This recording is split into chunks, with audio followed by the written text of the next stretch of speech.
Senate Bill 5855, sponsored by Senator Javier Valdez, is simple.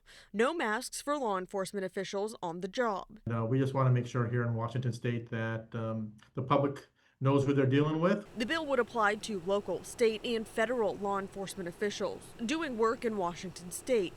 Valdez tells me the idea for the legislation was sparked by recent federal activity in the state.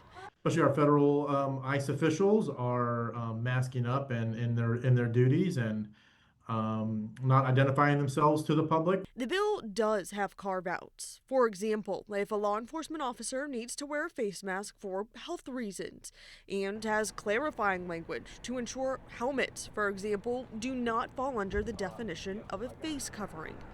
But how will it be enforced? Foresee there being issues with that?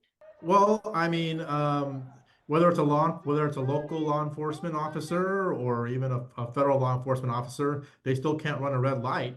So they still have to abide by laws. Chair of the state GOP and state representative Jim Walsh tells me he doesn't think this is serious policy, adding that face coverings can be important to the safety of law enforcement. There is no doubt that particularly ICE agents are doxxed on the regular.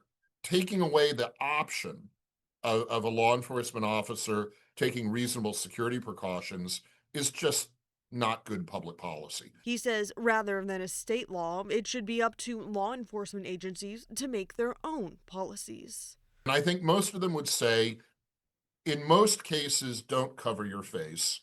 But in a situation where you believe you will be doxxed or you'll be singled out or you'll be attacked, you have that ability if you choose to do that. And people are scared, and we want to continue to build that trust with law enforcement and the public. If passed, Washington State would not be the first to do something like this. California recently passed a similar bill, but it's held up in court right now. Valdez tells me, depending on how that plays out, there are provisions in his bill to strike out certain portions, depending on whether or not the courts find California's bill unconstitutional.